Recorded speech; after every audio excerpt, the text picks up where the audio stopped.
¿Qué tal? Buenas noches, ¿cómo están? Estamos regresando de la clase de Aikido. Sí, hoy hubo clase de Aikido. Mm, Tomando un té. Mm, Ya a descansar, a descansar. Me mandaron varias notificaciones, mensajes sobre lo ocurrido en Argentina, que matan a un policía a puñaladas. Me parece que le metieron cuatro puñaladas en el pecho. No quiero equivocarme porque digo, vi un poco la noticia, me mandaron la noticia, la vi el video de dos ángulos y pues matan a este policía, ¿no? Voy a analizar muy brevemente lo que yo vi y luego pues lo que creo que está sucediendo a nivel mundial en el tema de la capacitación policial. Por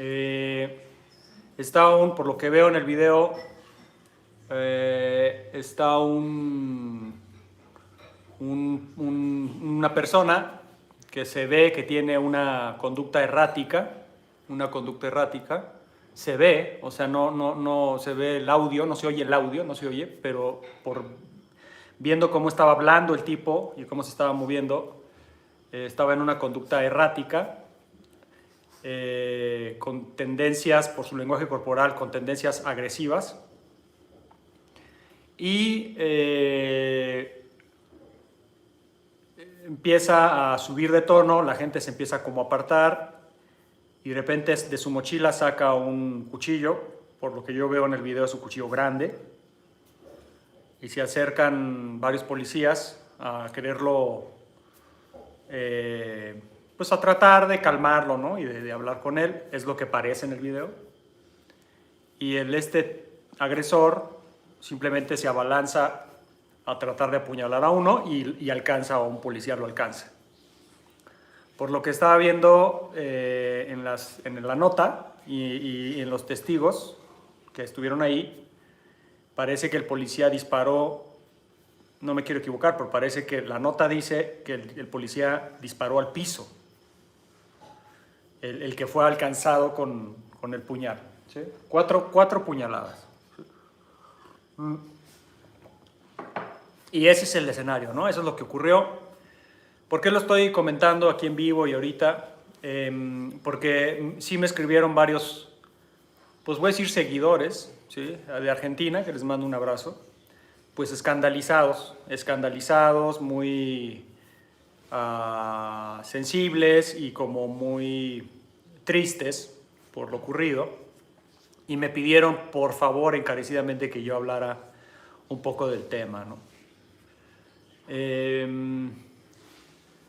Y pues sí, es muy triste, es muy triste que muera una persona que está cumpliendo con su deber, es muy triste, ¿sí? Y es aún más triste que fallezca por falta de protocolos de seguridad, por falta de entrenamiento, por falta de capacitación.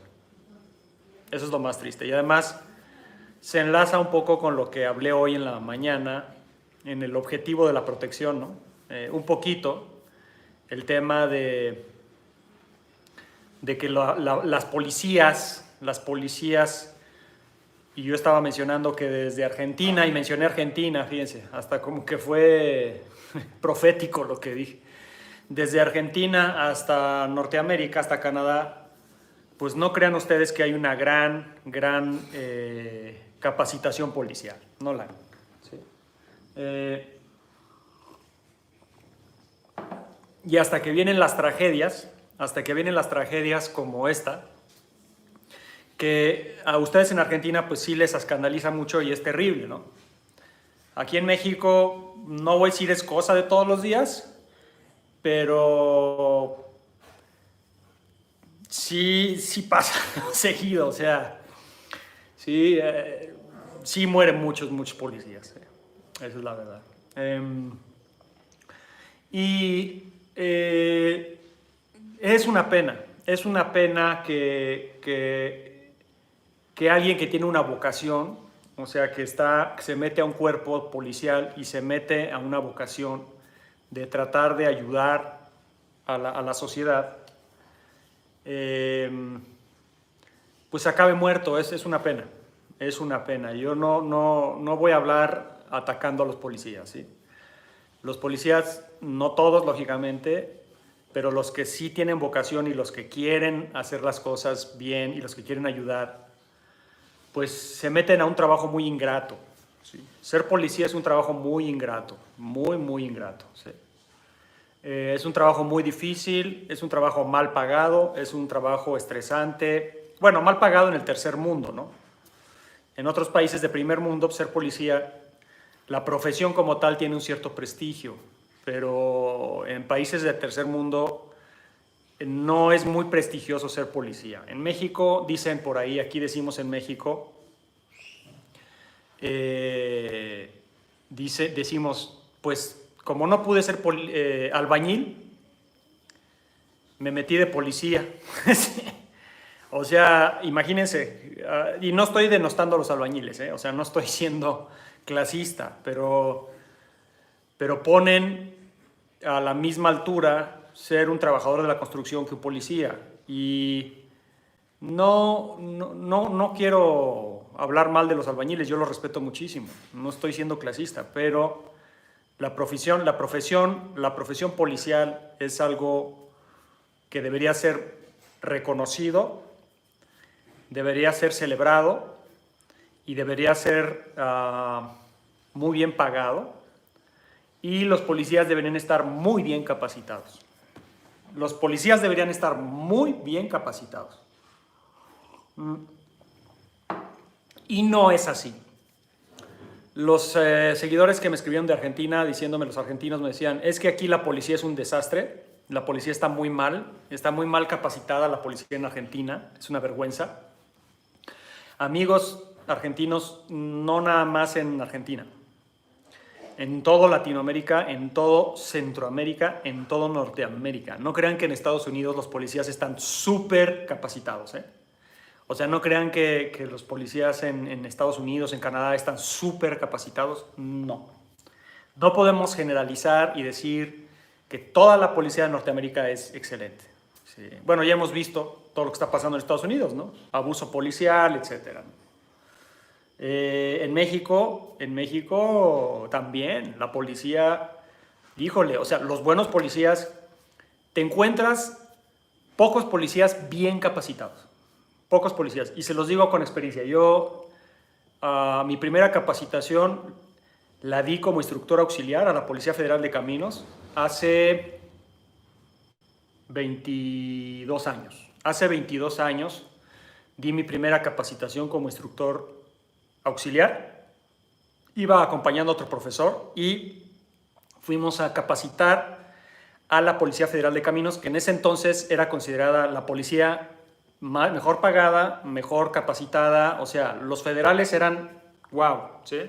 En esa época en México, tú querías entrar a la policía y querías ganar bien y estar en una institución policial de prestigio, la Policía Federal de Caminos era el lugar.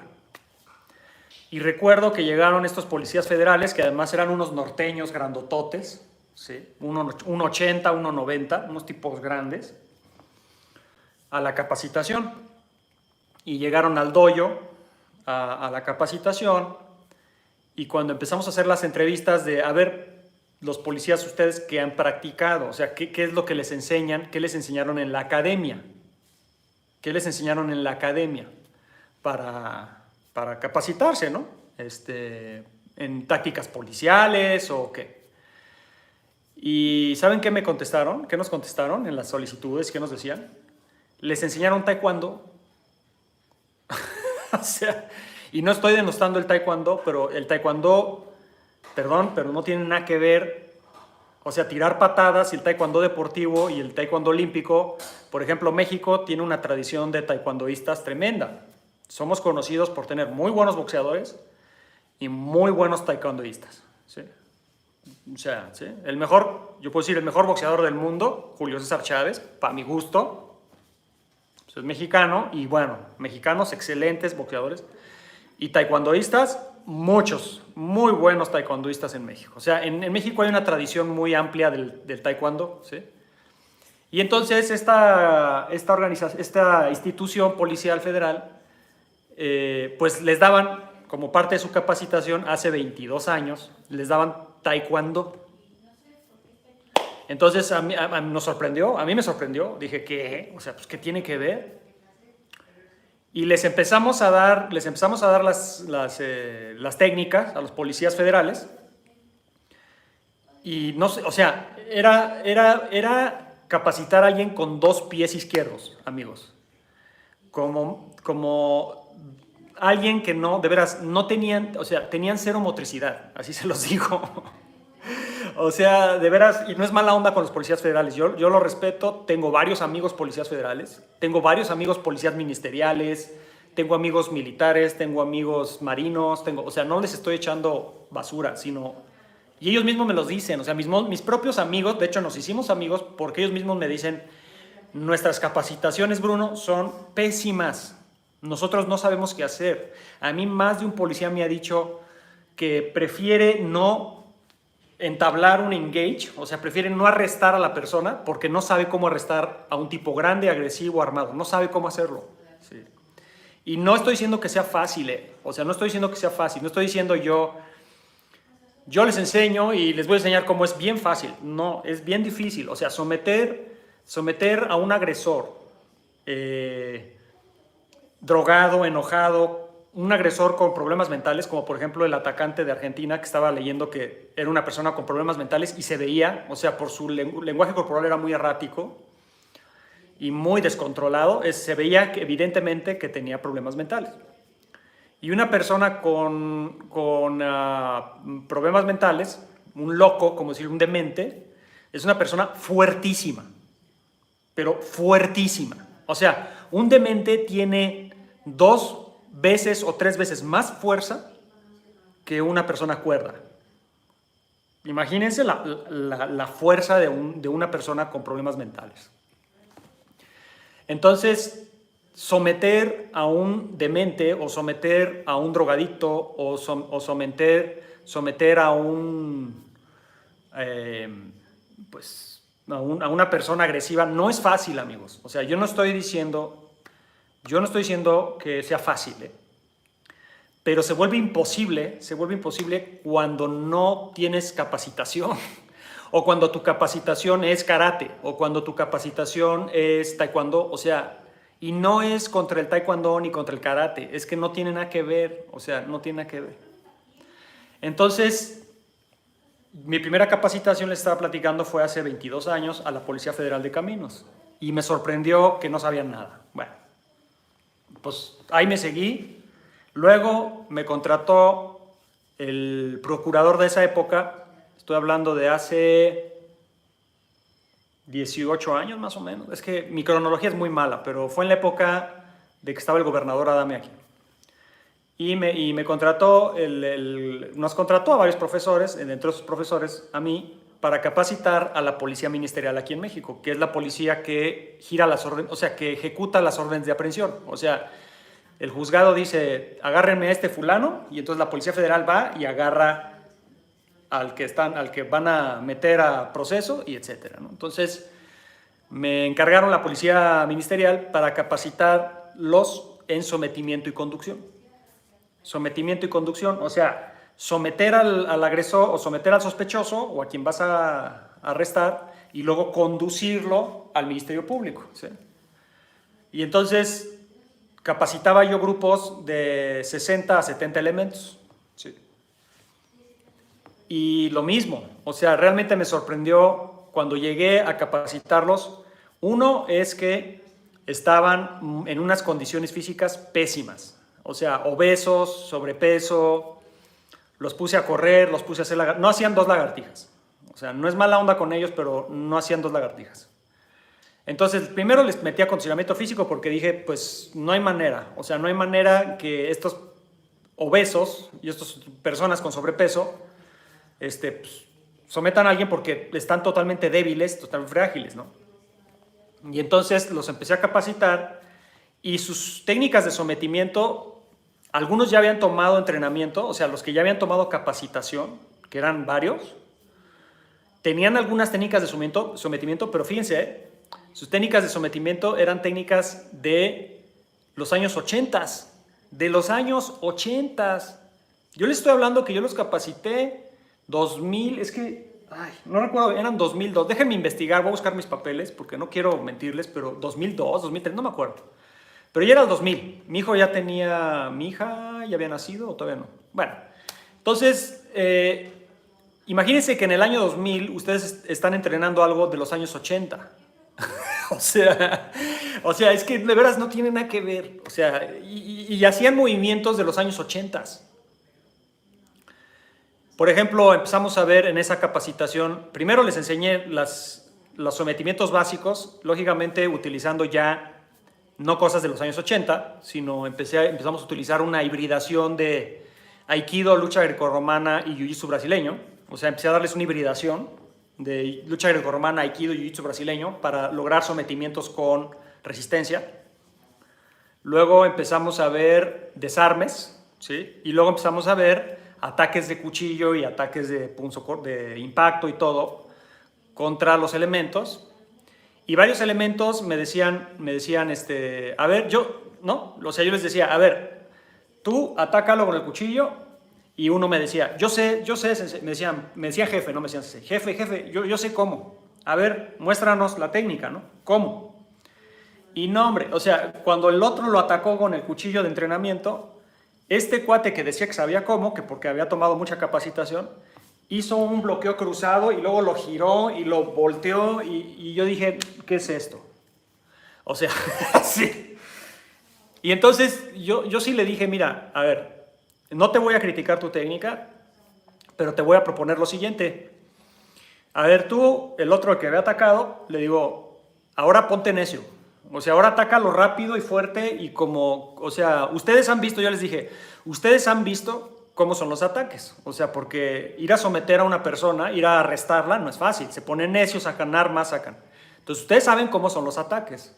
Sí, jefe, yo sé cómo es un ataque, a ver, yo lo agarro. Entonces un cuate agarra y dice, yo sí he visto ataques de cuchillo, a mí me han tocado, yo lo voy a agarrar. Entonces agarra el cuchillo de entrenamiento y se le ve encima, pero atacando real al policía que hizo esta técnica y que según él estaba muy capacitado, ¿no? Y pues lo hizo mierda, o sea, lo atacó con todo. Y el policía se quedó muy sacado de onda, o sea, se quedó muy asombrado, se quedó no asustado, sino como sorprendido. Se quedó sorprendido.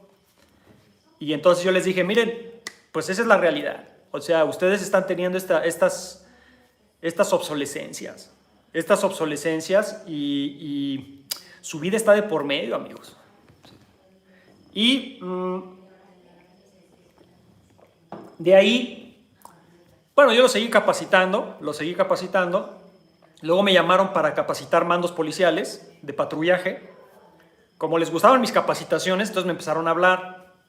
La misma academia de policía, los mandos policiales, el procurador, el subprocurador, ¿sí? El jefe de escoltas del gobernador. Me empezaron a hablar. Ahora vente acá, ahora vente para allá. Y empecé a capacitar mandos policiales, los de patrullaje, ministerial, fuerza de tarea, fuerzas especiales, instructores policiales. O sea, así me empecé a meter en el ambiente y empecé a dar muchas capacitaciones. Y la verdad, estuve capacitando policías como, en total, pues como unos 7 años, más o menos, como 6 años y medio. Como 6 años y medio estuve capacitando policías, a diferentes niveles, desde mandos policiales hasta los de patrullaje, los desde hasta abajo, ¿sí? Policía de investigación, etc. ¿Sí? Y les puedo decir, en esos 6 años y medio que estuve capacitando policías, que de veras muy mal, o sea, muy mal. O sea, muy mal. No es, o sea, no quiero yo ser denostativo con los policías, no. Yo los respeto mucho. Y además me agarraron mucho cariño, déjenme decirles. Los policías me agarraron mucho cariño, porque yo nunca fui grosero con ellos, yo nunca fui denostativo, nunca los traté como idiotas, nunca. Siempre los traté como amigos, siempre los apoyé, siempre busqué en ayudarlos. Y sí les entraba duro, ¿eh? O sea, la verdad es que los días de entrenamiento, o sea, yo me dormía a varios policías. Bueno, también se me pusieron necios, ¿no? Varios, pero pues había que darse a respetar, porque eso los que han dado capacitación policial o militar, ustedes bien saben, si ya les ha tocado, que llegas al cuartel o llegas a la comandancia y luego no falta el policía que llega y a ti, ¿tú qué me vas a enseñar? A ver, pinche chamaco, ¿no? Y entonces, pues tienes que someterlos porque pues, tienes que darte a respetar, ¿no? Y una vez que te das a respetar, los policías te agarran mucho cariño. Eso si no eres muy grosero, porque yo tuve compañeros, colegas que daban capacitaciones a policías y eran muy groseros, o sea, los trataban como idiotas. A ver, pendejo, muévete, pinche pendejo, pinche gordo. O sea, muy mala onda, sí. Yo nunca he sido así con los policías. Yo los respeto muchísimo y yo les decía, yo vengo a ayudarlos. O sea, yo no vengo a decirles que son unos idiotas. Yo los vengo a ayudar y yo les decía, y yo vengo a que ustedes me ayuden a mí. Porque yo no soy policía. O sea, yo me presentaba y yo les decía, a ver, mi nombre es Bruno Orozco León. Yo soy civil, ¿sí? Yo tengo capacitación, pero no tengo capacitación policial. Yo no he sido policía y no he sido militar. Yo vengo a ayudarlos porque me contrataron, ¿sí? Y los policías me agarraron mucho cariño, ¿no? Entonces, y además, como veían que lo que les enseñaba sí les funcionaba, no, oye, muy buenas técnicas, profesor, jefe, ¿no? Y luego llegaban y me decían, jefe, aplicamos, ¿no? Así de, jefe, oiga, ¿qué cree que ayer sometimos a un fulano y le aplicamos la técnica que nos enseñó la semana pasada? Y venían animados, o sea, yo veía que venían muy animados, ¿sí? Y haciéndome amigo de ellos, de tantos, 6 años interactuando con policías y con militares y marinos, con los policías me empecé a enterar de muchas cosas. Una de ellas es que, al menos en México, están muy mal pagados. Eso ya lo sabemos, no estoy diciendo, uy, qué gran noticia. Los policías están muy mal pagados y yo creo que en Argentina tal vez estén más mal pagados, puede ser.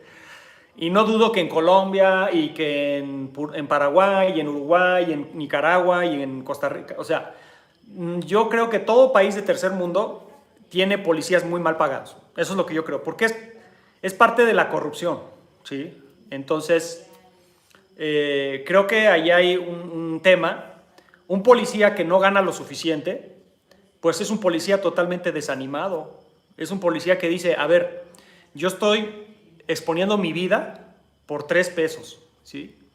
Y además, aquí en México, en muchos estados, porque aquí en México hagan de cuenta que estaba antes la Policía Federal, luego estaba la Policía Estatal y las policías municipales. O sea, no es que ustedes puedan decir una sola policía a nivel nacional.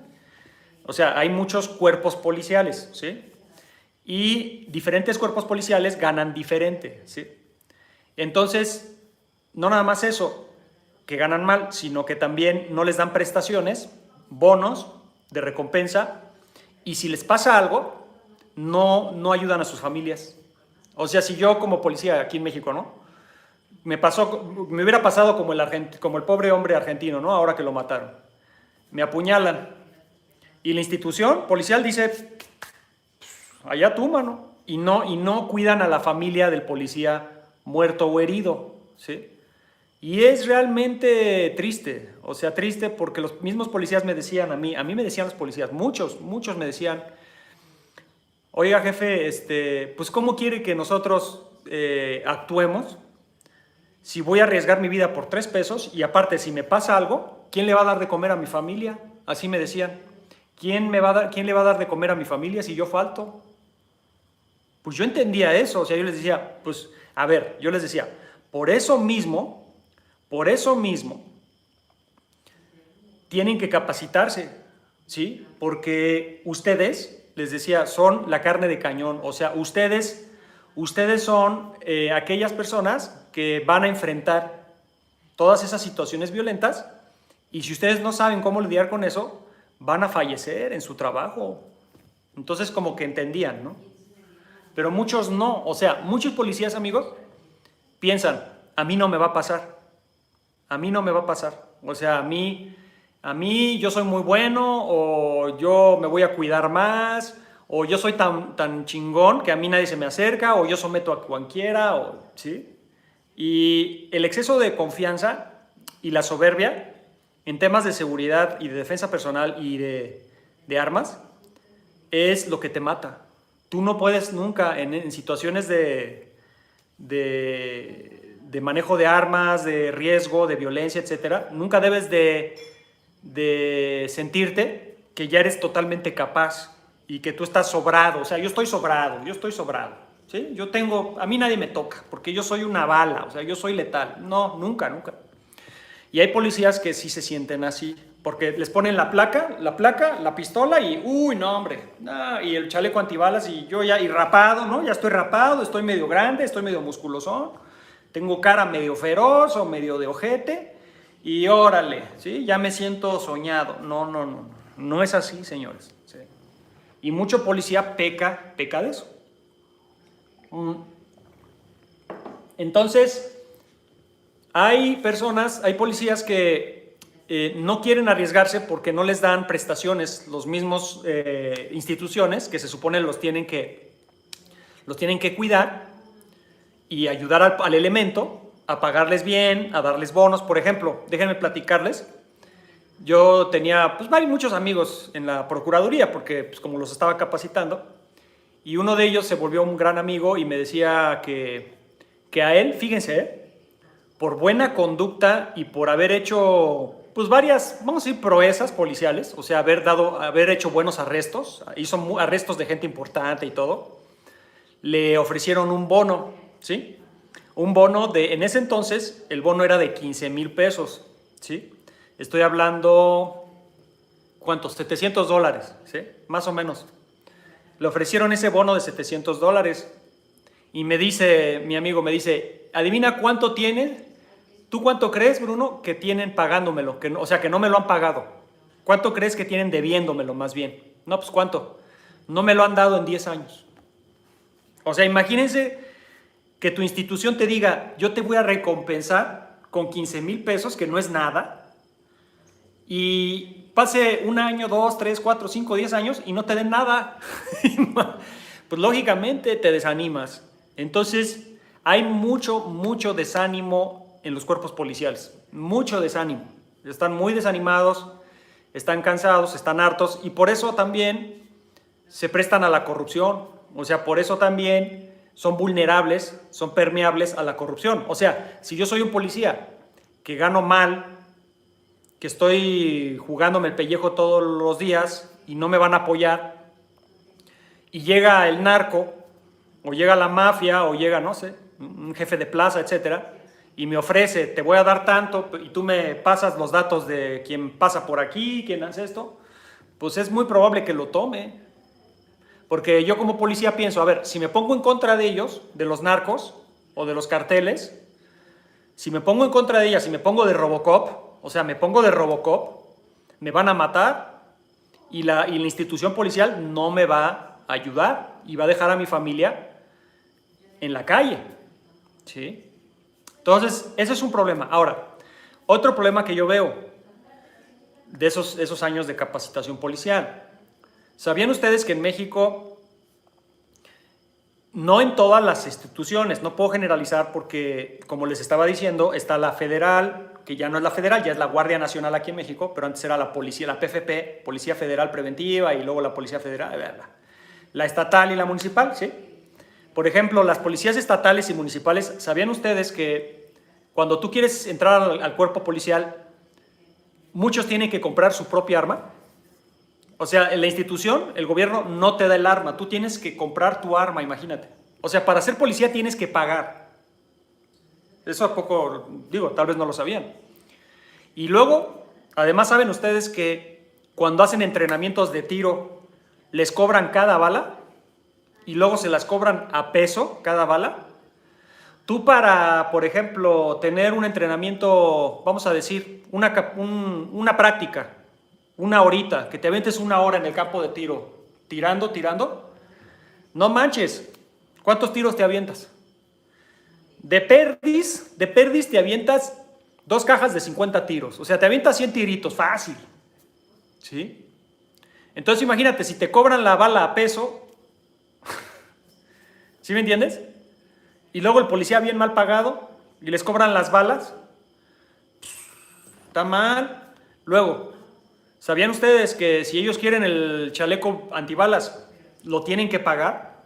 En muchas instituciones los tienen que pagar. O sea, si yo quiero traer un chaleco antibalas como policía, en muchos lugares aquí en México tienes que pagar por tu equipo. O sea, el gobierno no les da el equipo, lo tienen que comprar, imagínense. ¿Sabían ustedes que cuando yo daba capacitación había un estacionamiento, más o menos como con unas 8 patrullas, camionetas, patrullas, abandonadas? Y yo les decía, oigan, ¿qué onda con estas patrullas? ¿Qué pasó? No, jefe, me decían, es que no las hemos ido a arreglar. Y además, ¿sabe qué? Nosotros tenemos que pagar el mecánico. Imagínense eso, o sea, yo como policía tengo que, si se descompone mi patrulla, yo tengo que arreglarla con mi dinero. Imagínense eso. Y entonces a mí, yo me jalaba los pelos, o sea, yo decía, no puede ser, o sea, no puede ser. De veras no puede ser. O sea, no es posible que a los policías aquí en México les cobren las balas, te tengas que comprar tu propia pistola, tus entrenamientos, tus prácticas te las cobren, tu chaleco, todo tu equipo te lo cobran. La patrulla donde tú andas, si la descompones, tú la arreglas. O si se descompone, tú la arreglas. ¿Qué es eso? Pues lógicamente, va a haber un problema gravísimo. Va a haber policías totalmente desanimados. Y va a haber policías totalmente corrompibles. O sea, se van a corromper fácil. Es triste, amigos. Yo lo viví eso, ¿sí? Y me parecía tan triste porque yo les agarré también mucho cariño a mis estudiantes. Tenía como 150 policías bajo mi capacitación y yo a todos los capacitaba, les echaba ganas, pero yo veía cómo ellos, pues mal pagados y todo lo que les estoy diciendo. Entonces a mí me parecía muy triste, ¿sí? Y yo no dudo que esto sea también en Sudamérica. O sea, yo creo que también en Argentina ha de pasar lo mismo, ¿sí? Yo creo que en Colombia ha de pasar lo mismo. Porque en todo lugar donde hay corrupción,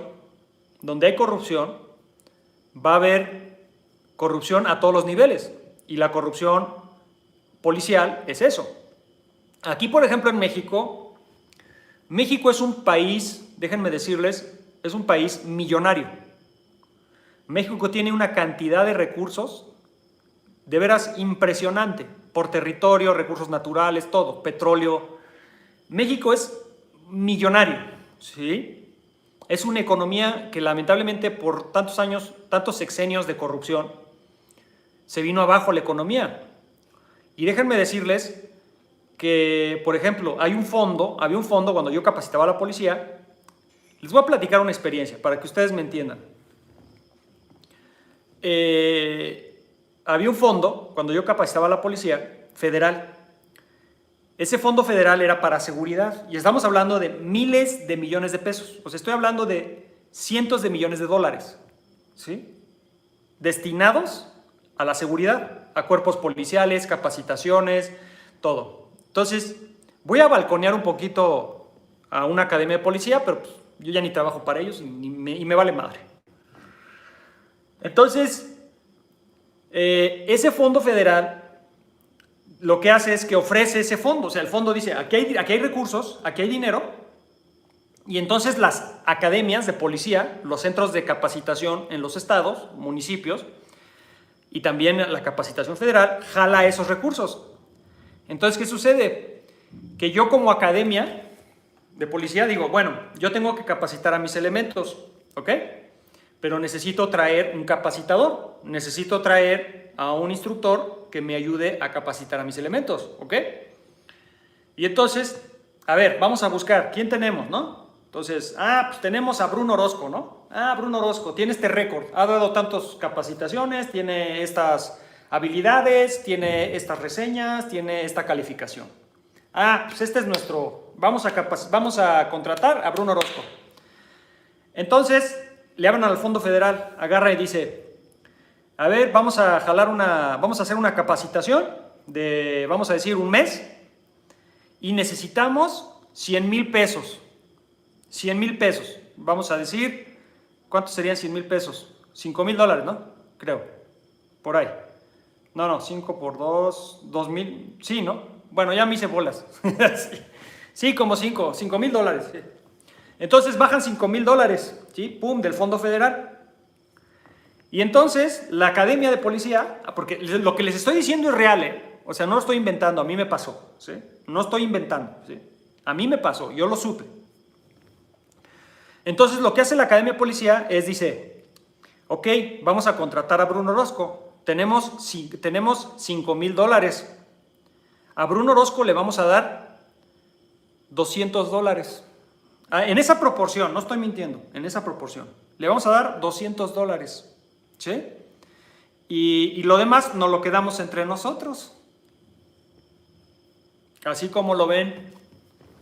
Y a mí me pasó, a mí me hablaban, profesor, necesitamos que capacites a 50 elementos. ¿Cuánto me vas a pagar? Me decían, le vamos a pagar 300 pesos la hora. 300 pesos la hora. Ay, es que estoy medio tarugo con las conversiones. Son en dólares, 300 pesos, 100 pesos en dólar. A ver, son a 20 pesos el dólar, ¿sí? 10, como $15. Ajá, $15, ¿sí? Le vamos a pagar $15 la hora, ¿sí? Pero como yo tenía conocidos en el Fondo Federal y me decían, Bruno, para tu curso jalaron como $4,000 y a ti te están dando $15 la hora. Entonces imagínense, pues el coraje. Pues yo decía, oye, qué ojetes, porque, ¿sí? Pero eso sí, cuando querían subirse el cuello, la academia o el gobierno decían, no, ahora sí, vamos a tener que demostrar que estamos capacitando a nuestros policías. Eso lo hacen cuando viene cambio de administración o cuando vienen elecciones. Cuando vienen elecciones, cambio de gobierno y la gente va a votar, lo que hacen las administraciones que están en el gobierno, agarran y dicen, tenemos que, para jalar votos, o sea, cuestión política, tenemos que demostrarle a la ciudadanía que estamos capacitando a la policía y la estamos capacitando con lo mejor. Y entonces, ahí sí, sueltan los recursos y tráiganme al fulano tal, que es un francés que estuvo en la Legión Francesa, o tráiganme al Fuerza Especial de Israel, o tráiganme al Navy SEAL, o tráiganme a no sé quién.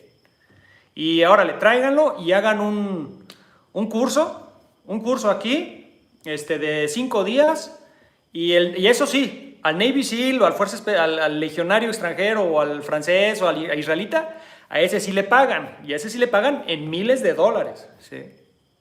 A mí me tocó ver 2 capacitaciones, estar de testigo de creo que era teniente, no me acuerdo, era un grado del ejército israelí, vino a darles Krav Maga a unos policías y pude ver yo la capacitación.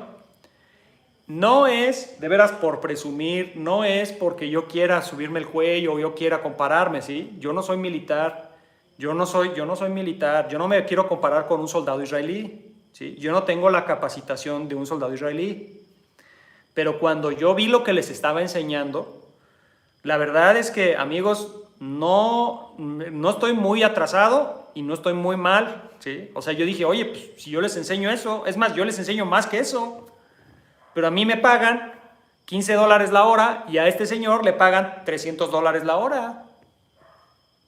¿Pero por qué viene así eso? ¿Por qué se da? Por las elecciones. Entonces vienen las noticias, vienen los reporteros, ¿no? La nota, ¿no? La policía del municipio tal fue capacitada por fulano de tal que vino desde Rusia o que vino desde Israel. ¿Sí? Y entonces ya toda la gente, oh, no, sí, muy bien, que no sé qué. Pero es una capacitación que les dieron de 5 días. O sea, no crean que fue algo así de que los dejaron un año ahí entrenando. Nomás fue para la foto. Mire, a mí me tocó ver cómo llegaba el fulano y nomás llegaba a saludar y a repartir. O sea, el extranjero, el instructor extranjero llegaba con todo el pedigrí, se sentía muy acá. Y llegaba nomás a firmar los certificados y a la mano y a la foto. Y miren, aquí está el fulano de tal, que es coronel de no sé qué, o teniente, o mayor, o no sé qué. Y está capacitando a la policía. Así de gacho. Entonces, eso no soluciona nada. Luego, ¿qué pasaba? Cuando viene el cambio de administración, también lo que hacen es que meten recursos para reequipar a la policía, ¿verdad? Entonces, ¿qué sucede? Tú ves a los policías que empiezan a recibir patrullas nuevas, uniformes nuevos, armas nuevas, cinturones, holsters, munición, chalecos antibalas más profesionales, más ligeros, mejores. Motocicletas, helicópteros, o sea, los equipan, ¿ok? Y entonces hagan de cuenta, hacen todo un círculo, ¿no? Hacen como un desfile, ¿no? Miren, y entonces empiezan a poner las cámaras, ¿no? Miren todos lo que los equipamos, ¿no? Y entonces ves a los policías como G.I. Joes, los ves así súper equipados, así equipadísimos, visión nocturna, y, o sea, de veras. Pero esos policías que están equipadísimos con muy buenas armas, con muy buen equipo, buenas botas, buenos chalecos antibalas, todo, siguen siendo los mismos pelados que no saben qué hacer si alguien se les echa encima con un cuchillo. ¿Ya me están entendiendo a dónde voy? Sigue siendo lo mismo, porque aquí en México tenemos un dicho: la mona, aunque la vistas de seda, mona se queda. ¿Sí? Y esa es la verdad. Tú podrás tener policías súper bien equipados, así que se vean muy bonitos, muy impresionantes, pero si el elemento no está bien capacitado, no sirve de nada. ¿Sí? Ahora, vámonos a lo específico para ya no tardarme más. ¿Qué pasó con este policía argentino? ¿Cuál fue su falla? Y no nomás de este policía, que lamento mucho que haya fallecido, ¿sí? Y no nomás de este policía argentino, sino yo podría generalizar de las policías en todo el continente. Y ya ni digamos en Europa, porque yo he visto actuar, o sea, yo he visto, por ejemplo, policías belgas, policías de Bélgica, que no pueden someter a un fulano entre 3 policías. Y se supone que es primer mundo y no lo pueden someter. Entonces yo pudiera decir que lo que voy a comentar ahora aplica a toda la policía en el mundo, ¿ok? Ahí les va. Voy a hablar de las obsolescencias del entrenamiento policial. Eso es lo que voy a decir, ¿ok? Donde yo veo obsolescencias de haber trabajado por 6 años capacitando policías y militares, ¿sí? Ahí les va. Yo donde veo obsolescencias es que los policías no saben someter eficientemente a un sospechoso, y como no lo saben someter eficientemente, pasan 2 cosas: o no lo someten o lo lastiman, o sea, o lo agreden demasiado a puro macanazo y patadas y chingadazos, y agreden y lastiman a la persona que están tratando de arrestar. ¿Y por qué no hay una eficiencia en las técnicas de sometimiento y conducción? ¿Por qué? Es muy sencillo. Cuando uno capacita a 50 elementos, a mí me tocaron capacitar de un solo jalón, así clases de 55 o 60 elementos, ¿ok? Y entonces, ¿qué sucede? Tú les pones una técnica, miren, tú agarras a la persona, la palancas así, le jalas el brazo, lo giras, lo bajas, bla, bla, bla, ¿ok? Y cuando los elementos empiezan a hacer los movimientos, tú tienes que estar viendo, imagínense, 60 personas, estamos hablando de 30 parejas, ¿sí? Entonces, imagínense el trabajo que es estar vigilando a 30 parejas, que todos lo hagan bien. Entonces, eso ya es un problema, porque a veces son tantos que no los puedes atender, ¿sí? A todos igual. Otro punto, no trabajan con resistencia. La mayoría de los entrenamientos, yo voy a decir el 90% de los entrenamientos de capacitación de sometimiento y conducción policial no trabajan con resistencia, trabajan con fórmulas, o sea, es un conocimiento especulativo, son hipótesis. Yo llego como instructor, como sé un poquito, o soy karateca, o soy aikidoka, o soy judoka, o soy de ninjutsu o algo. Yo llego y les voy a enseñar a 50 elementos a someter a una persona, ¿ok? Entonces les digo, hagan esto, paz. Y entonces ellos lo repiten y yo hago que lo repitan una y otra vez. Ya que veo que lo hacen más o menos bien, pasamos a otra cosa. Así es como se hace la mayoría de las capacitaciones policiales. Entonces, yo ya veo que los 30 parejas ya se mueven, ya someten y se acabó. Y ahí está el error más grave. Porque ahora lo que hay que hacer, ya aprendieron la fórmula, ahora la tienen que aplicar. Si yo soy un instructor responsable, actualizado, yo les digo, ok, ya saben hacer la fórmula, ya saben el someter, ya les enseñé la técnica. Necesito que la comprueben, ¿ok? Que la comprueben. Entonces, a ver, tú, Andrés, somete a Pedro, ¿sí? Pero Pedro, no te dejes.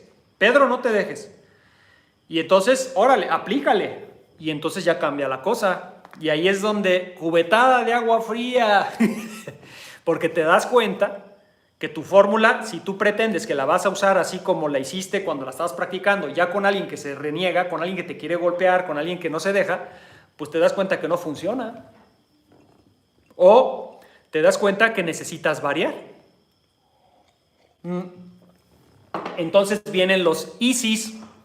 Yo siempre digo easy, que es lo que me preguntan muchos estudiantes. Oye, profesor, lo agarré del cuello, pero ¿y si se gira? ¿O si se me sale? ¿Y si no sé qué? Ya les digo, bueno, si se te gira, haz esto. Si se te mueve, haz esto otro. Tienes que hacer estas variaciones. Pero ustedes no, o sea, los policías nunca van a aprender las variaciones si no hacen resistencia, si no hacen entrenamientos, lo que se dice force to force, así le dicen, entrenamientos de force to force. O sea, yo aplico fuerza en el sentido de sometimiento, técnica, contra fuerza.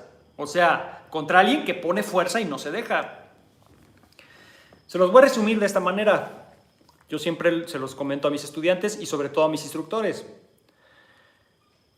Una práctica completa debe estar diseccionada o dividida en 3 partes. Una práctica de capacitación completa. Ahí les va. La primera parte es aprender.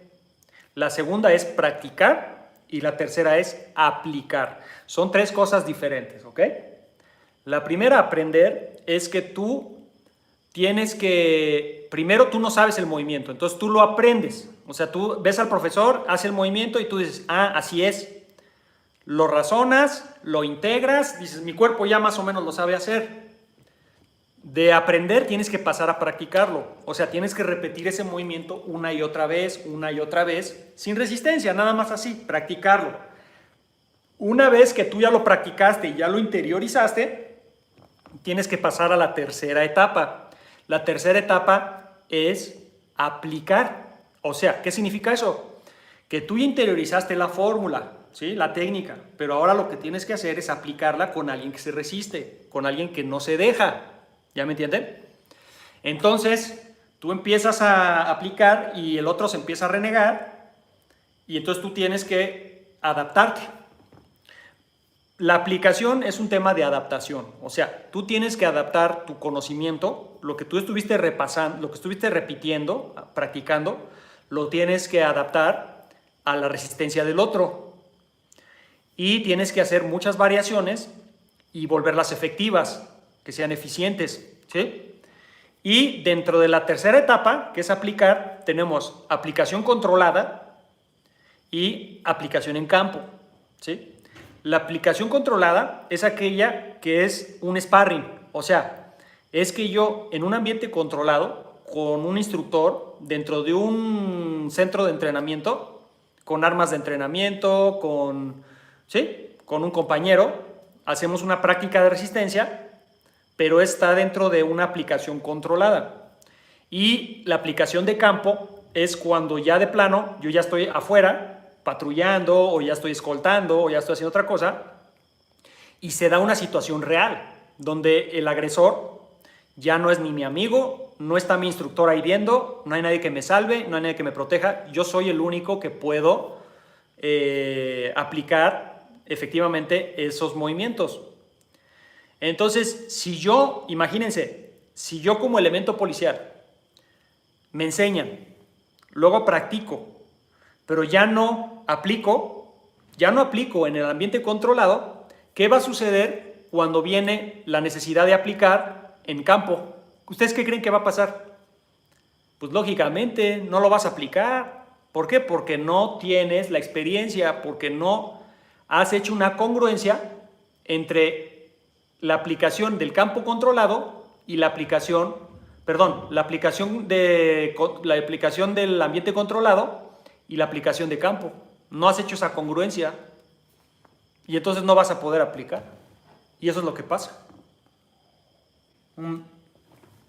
Y eso no nada más pasa con técnicas de sometimiento y conducción. O sea, yo ahorita les hice, lo que les comenté fue, en un movimiento muy básico de capacitación policial, primero lo que se tiene que aprender es a someter a una persona desarmada.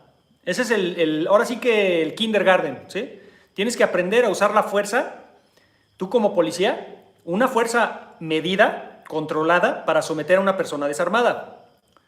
Segunda etapa, ¿sí? Tienes que aprender a someter a una persona armada, ¿sí? Con una arma de impacto. Alguien se te viene con un martillo, se pone necio, o a una persona que ya no nada más es que se resista. O sea, yo puedo ser un borracho que me pongo así necio y me pongo así y a ver, sométanme. Y entonces cuando viene el policía y me trata de someter, yo nomás le manoteo y le hago así, no me agarres, no me agarres. Y si estoy grandote y estoy pesado, estoy fuerte, pues no me van a poder someter. Yo he visto 11 policías, 11 no podían someter a un solo canijo.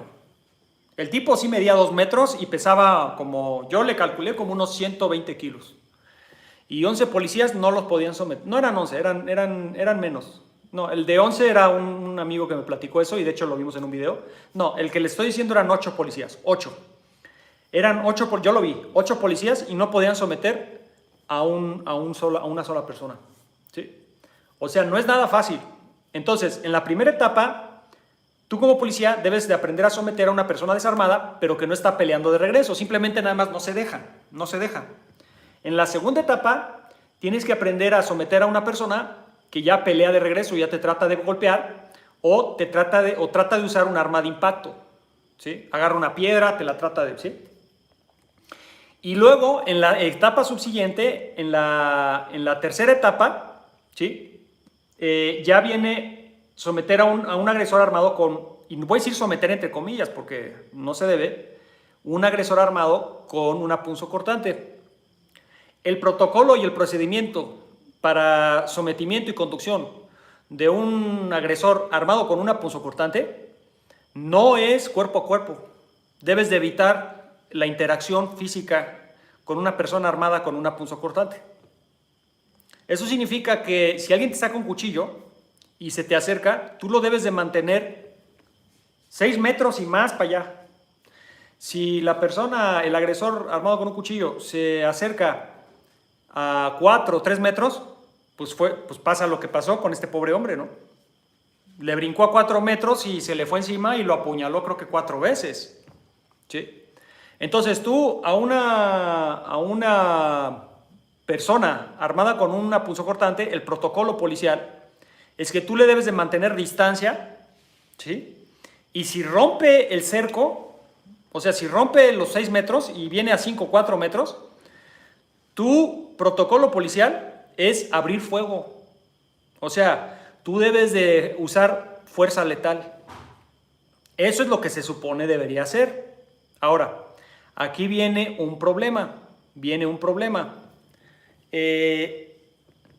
Si tú abres fuego a una persona armada con una punzocortante que nada más se te venía acercando, es un exceso de fuerza. Si tú abres fuego a un agresor que te viene con el cuchillo ya así atacándote, pudiera estar justificado tu actuar. Sin embargo, hay algo que se llama derechos humanos en México y yo creo que en otros países también. Entonces, los derechos humanos en México a veces pareciera que protegen más al delincuente. Entonces, lo primero que piensa el policía es, si yo lo mato, voy a acabar en la cárcel. Si yo lo mato, pierdo mi trabajo. Lo de menos, yo lo mato, acabo en la cárcel. Entonces, hay policías que tú los ves dudar. O sea, se rompe el cerco, el tipo con el cuchillo se acerca, amenazante, no está atacando, pero se acerca con el cuchillo arriba, se rompe el cerco de los 6 y empieza a meterle 4 o 3 metros. Y entonces el policía empieza a dudar y empieza a pensar, si lo mato, si le disparo, ¿qué va a pasar? El policía tiene que advertir primero, lógicamente, tiene que meter advertencias verbales, comandos verbales. Suelta el cuchillo, aléjate al piso, suelta el cuchillo, suelta el arma, suelta el arma, suelta el arma, suelta el arma. Pero hay un punto donde ya la negociación, o sea, los comandos verbales no sirven y tienes que pasar al uso de fuerza. El uso de fuerza lo utilizas cuando, ¿sí?, el otro te ataca, pero ahí el procedimiento está desactualizado. O sea, el procedimiento policial está desactualizado en ese sentido. ¿Por qué? Porque si un agresor te amenaza a menos de 4 metros, significa que en 1 segundo y medio te alcanza y te puede meter, en el segundo y medio subsiguiente, te puede meter 3 puñaladas. O sea que en 3 segundos te puede atacar, te puede meter en 3 segundos un tipo a 4 metros, 3 metros y medio, 3, te ataca y te mete 3 puñaladas. ¿Sí? En 3 segundos. 1, 2, 3. 3 puñaladas. Pero no estoy diciendo que el agresor ya lo tenías aquí cara a cara. Estoy hablando que el agresor lo tenías a 3,5 metros, 4. Entonces el procedimiento policial te dice que si el agresor está a 4 metros, vamos a decir, y no te está atacando, tú no tienes justificación de usar tu arma de fuego. Sin embargo, estoy diciendo lo que estoy diciendo. O sea, está mal el procedimiento ahí. ¿Por qué? Porque en experiencia, yo les digo, a 3,5 metros, 4, una amenaza de cuchillo se vuelve un ataque así. Entonces el policía debe de tener la conciencia de que cuando le rompe el cerco a 3 metros y el policía ya tiene el arma totalmente alineada al objetivo, el policía cierra el agresor a 3 metros y el policía sabe que en menos de 3 segundos el policía va a resultar herido. Y es entonces que el policía debe de disparar. El protocolo policial, los protocolos policiales actualizados, por ejemplo, en Estados Unidos, de repente se pasan, pero ustedes vean muchas grabaciones de los body cams de los policías norteamericanos. El del cuchillo, primero el policía le dijo, suelte el arma, suelte el arma, suelte el arma. Si no trae taser, el policía no lo taserea, no lo electrocuta, pero le va diciendo, suelte el arma, y el policía va retrocediendo, y el agresor va acercándose amenazando. Pero llega un momento donde el policía hace una valoración.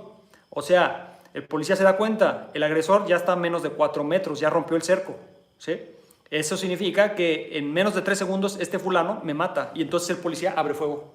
Y eso es lo que pasa en Estados Unidos. Ustedes vean lo que pasa, ¿sí? Y cuando se rompe el cerco de los 4 metros para adentro, o sea, ya a tu espacio, tú tratas de disparar a un agresor que ya va moviéndose y va haciendo cuchilladas y ya va en camino, o sea, ya va dinámico, ya va atacando, y tú le tratas de disparar ahí, eso es muy probable que falle. Y puede ser que tú le sueltes varios tiros, y sobre todo con el calibre policial, que aquí, por ejemplo, traen 380, traen 9 milímetros. Con ese calibre policial, tú le disparas a un fulano bien prendido, bien adrenalínico, y es posible y es muy probable que no lo tumbes, ¿sí? Por ejemplo, si nosotros pensamos en el calibre 45, Fue un calibre desarrollado por el ejército norteamericano en las Filipinas, porque se dieron cuenta que a los filipinos, cuando se venían encima con los cuchillos, con los machetes, no los frenaban, o sea, dijeron, necesitamos un calibre más grande. Y entonces metieron un calibre con mayor poder de parada, y ahí salió el calibre 45. Y entonces, lamentablemente, los policías hoy en día no traen esos calibres de poder de parada. O sea, que de un solo madrazo, ¡pum!, sientas a un cabrón. Rápido, ¡pam!, lo desplomas ahí.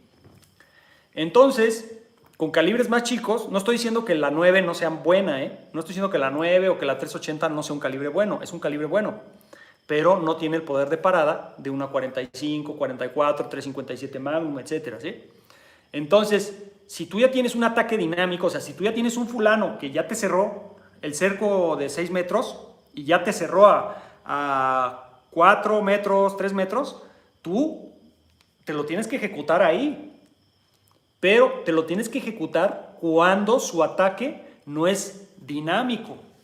O sea, yo te estoy amenazando con el cuchillo y al momento que yo me voy acercando, yo no me estoy moviendo mucho. Entonces ahí tú ves, ya me cerró a 3 metros, pam, pam, 2 plomazos, pum, para abajo, ¿sí? Pero si yo ya voy corriendo hacia ti y haciendo esto, tu reacción no va a ser nada más, ay, me quedo parado y le disparo, no. Tu reacción va a ser correr hacia atrás porque le vas a tratar de abrir la distancia y al mismo tiempo que vas corriendo hacia atrás, le vas a ir disparando. Pero ya no es lo mismo disparar tú en una posición dinámica con alguien que se te viene encima, no es lo mismo a disparar estático en un isósceles y soltándole 3 plomazos al centro de la masa. Entonces, muchos protocolos policiales están desactualizados. No están entendiendo que el arma punzocortante a menos de 6 metros, aunque no sea atacante, sino sea amenazante, en menos de 3 segundos se puede volver ataque de cuchillo y puede salir muerto el policía, y eso fue lo que sucedió. Entonces, ahí, por ejemplo, se tienen que actualizar los protocolos. Se tienen que actualizar. Por ejemplo, otro protocolo que está obsoleto y que no es protocolo, más bien, es un entrenamiento que está obsoleto y que los policías, la verdad, no saben qué hacer, es que, por ejemplo, yo soy un policía, ¿sí? Estoy parado en una calle y se acerca un tipo, ¿sí? Se acerca un tipo. Y entonces se acerca, muy, muy cerca, y ya lo tengo, vamos a decir, a 50 centímetros. Y el tipo me pregunta por una calle, vamos a suponer. Al momento que yo volteo o hago esto, yo como policía, para ayudar a la persona, el tipo saca un cuchillo y me empieza a apuñalar, ¿sí? ¿Qué sucede? Que la mayoría, yo les puedo decir el 99% de los policías, que si yo los someto a una evaluación y les digo, a ver, vamos a hacer una reacción de desenfunde con fuerza contenciosa, o sea, lo que vas a tener que hacer tú como policía, esta es la evaluación, vas a tener que hacer esto. Te va a apuñalar el agresor a 40, 50 centímetros, o sea, te va a sorprender con un picahielo y tú lo que vas a hacer es, le tienes que detener el embate, o sea, lo tienes que reducir el embate y al mismo tiempo tienes que desenfundar, tienes que meter tiro y luego tienes que abrir distancia.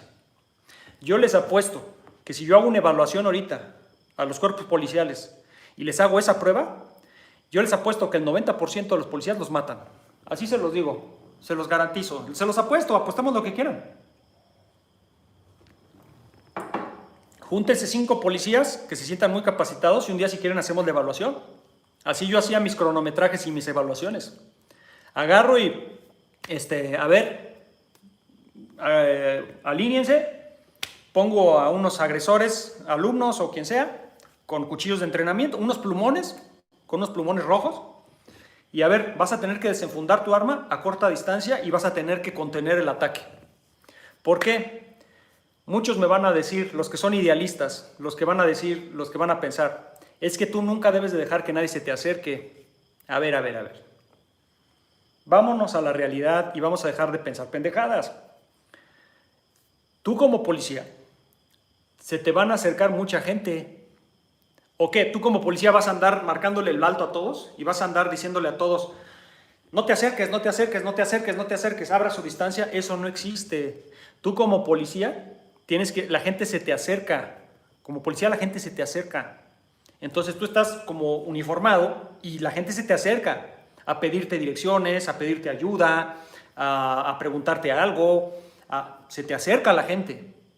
Entonces, la gente se te acerca y tú debes como policía, como elemento, debes de saber reaccionar con el uso de fuerza a distancias cortas, ya sea que el agresor te quiere emboscar con una punzocortante o te quiere agredir con un arma de fuego, o te suelta un golpe, te quiere noquear, o te quiere desarmar, Hay muchas situaciones donde el loquito se acercó al policía, el policía se distrae y ¡fum!, le sacaron el arma, lo golpearon y le sacaron el arma y lo subyugaron. Entonces, no podemos nosotros garantizar como elementos de policía, no se le puede garantizar al policía que no se le va a acercar la gente. El policía no puede garantizar eso. El policía va a tener interacción social constante. Y por lo tanto, el policía debe de saber reaccionar con uso de fuerza en diferentes niveles, desde el uso de fuerza contencioso, preventivo, de control y letal. Debe de saber reaccionar a cortas distancias, ¿sí? Por ejemplo, otra cosa que yo veo que es una obsolescencia tremenda en los policías es que no tienen weapon retention, o sea, no saben retener su arma, ¿sí? Cuando el policía, cuando llega a un malandro y lo quiere desarmar, ¿sí? El policía no sabe cómo retener su arma. De veras, yo hice, a ver, ahí les va, no lo estoy inventando. Yo estuve 6 años y medio practicando, capacitando policías y les hacía la prueba de la retención. ¿Qué hacía? Le ponía enfrente a un tipo y le decía, a ver, desármamelo, ¿sí? Y el policía, a la hora que se le venía encima, se revolcaban en el piso y le acababan sacando la pistola. Porque el policía no tiene las técnicas para retener su arma. Eso también es un problema. Y eso sería otra etapa, ¿sí? Entonces, tenemos la primera etapa, para resumir, que donde yo veo obsolescencias. La primera etapa es que el policía no sabe someter a una persona que se resiste, ya ni siquiera que ataca, simplemente que no se deja. El policía no sabe. Y como no sabe, o no lo somete y ni quiere, o lo somete con puro castigo, o sea, a macanazos y a golpes, y eso tampoco es el deber policial. Eso es exceso y brutalidad policial, uso de fuerza, exceso de uso de fuerza. En la segunda etapa es que el policía debe de aprender a someter a una persona que se resiste, y no nomás que se resiste, que ataca. O sea, una persona que ya golpea al policía y una persona que pudiera sujetar algo, ¿sí? Y pegarle al policía, un palo, una piedra, un martillo, etc. Debe de aprender eso. En la otra etapa, debe de aprender, en la siguiente etapa, debe de aprender los protocolos que se deben de seguir en cuestiones de armas punzocortantes, ¿sí? Debe de aprender cómo mantener la distancia si la amenaza es evidente, y debe de aprender a reaccionar cuando la amenaza no es evidente y instantáneamente viene un ataque a corta distancia. Entonces el policía debe de, ¿sí?, aprender a reducir la movilidad del arma punzocortante a corta distancia, y al mismo tiempo tiene que desenfundar su arma porque ya su vida está de por medio, porque está bajo ataque de cuchillo y eso no es un juego. Y luego, en las etapas subsiguientes, necesita el policía aprender a retener su arma en forcejeos, ¿sí? Debe de aprender también a lidiar, por ejemplo, con ya intercambio de tiro dinámico. O sea, no es lo mismo que yo le tire a unas siluetas en el campo de tiro y que yo practique a que alguien me esté aventando balazos de regreso. No es lo mismo. Y los policías, muchos se cagan en los calzones y se congelan a la hora que vienen los plomazos de regreso, ¿sí? Entonces, todas esas etapas debe de seguir el policía, el elemento, para decir que está bien capacitado. Si el policía nada más se quedó en una etapa, en la primera etapa de yo nomás sé someter borrachos y yo nomás sé someter a alguien que es más débil que yo, pues el policía no tiene realmente capacitación. Si el policía no sabe hacer un desenfunde rápido, a corta distancia, bajo estrés de ataque punzocortante o de o de ataque de fuego, de arma de fuego, y no sabe reaccionar bajo estrés, el policía no está capacitado. ¿Sí? Si no sabe el policía el protocolo de distanciamiento en amenaza evidente punzocortante, el policía no está bien capacitado. ¿Sí? Entonces, todo eso el policía debe de desarrollarse. Y yo me preguntaría y les preguntaría a ustedes, ¿existen esas etapas? ¿Ustedes creen que existe? ¿Ustedes creen que los policías se capacitan así como yo les estoy diciendo? Esa sería la pregunta. A ver, ¿cuántos policías ustedes creen que existen que hacen lo que yo les estoy diciendo? O sea, que tienen estas etapas de entrenamiento. Un policía que sabe retener su arma, un policía que sabe lidiar con ataques de cuchillo a corta distancia, un policía que sabe los protocolos de mantener la distancia y ejecutar el tiro al centro de la masa y ya en movimiento. Un policía que sabe someter ya a un agresor golpeando y agrediendo de regreso. ¿Cuántos policías saben? Nadie. Casi nadie. Y es triste. Es triste porque los que sufren son ellos. Son los mismos policías, amigos. Entonces, es donde yo veo las falencias, amigos, ¿sí? Yo no estoy hablando como poseedor de la verdad. Yo no estoy diciendo yo lo sé todo. Lo único que estoy diciendo es que bajo mi experiencia, como yo he capacitado a los policías y lo que yo he vivido, necesitas a huevo, o sea, a fuerza, necesitas lo que les estoy diciendo. Necesitas esas etapas. Y no nada más como policía, como escolta también. ¿Sí? Como escolta también. ¿Ok? Entonces, bueno, amigos, ha sido un placer. Ya me tardé 1 hora y 10. Ha sido un gusto, un placer comentarles esto. Espero que haya sido ilustrativo. Yo reitero que sí me da mucha pena y mis condolencias a las familias del policía asesinado hoy en Argentina. Es muy triste.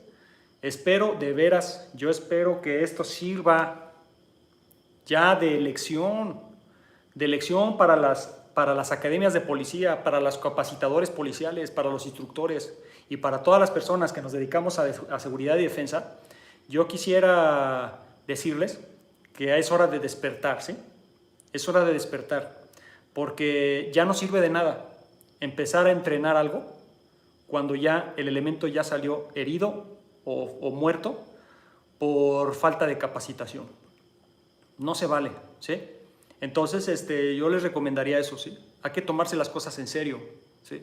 Y los policías, ustedes, los que me están viendo que son elementos policiales, que son militares, que son escoltas, yo sí les quiero comentar que no dependan su capacitación, no la pongan en manos de su institución. Ustedes como policías, ustedes deben de capacitarse por ustedes mismos. ¿Por qué? Porque como me lo dijo, les estaba comentando, un alumno me dijo, jefe, si me matan, ¿quién le va a dar de comer a mi familia? Efectivamente, amigo, tú que eres policía o eres escolta y que estás en la primera línea de defensa, tienes que entender por ti y por los que tú proteges y por tu familia, tienes que entender que tú tienes que estar en capacitación constante. Si tú no te capacitas constantemente, déjenme decirles una cosa y con esto cierro el video. ¿Ustedes creen que la delincuencia no se capacita? ¿Ustedes creen que el malandro no aprende? ¿No se desarrolla? ¿Ustedes qué creen que hacen los malandros en las cárceles, en los barrios? ¿Creen que nada más están perdiendo el tiempo? Se ponen a entrenar, aunque no lo crean, ¿sí? Agarran un colmillo tremendo. La delincuencia, amigos, déjenme decirles una cosa, la delincuencia evoluciona. La delincuencia va así, miren. La delincuencia va así, evolucionando, adaptándose, mejorándose.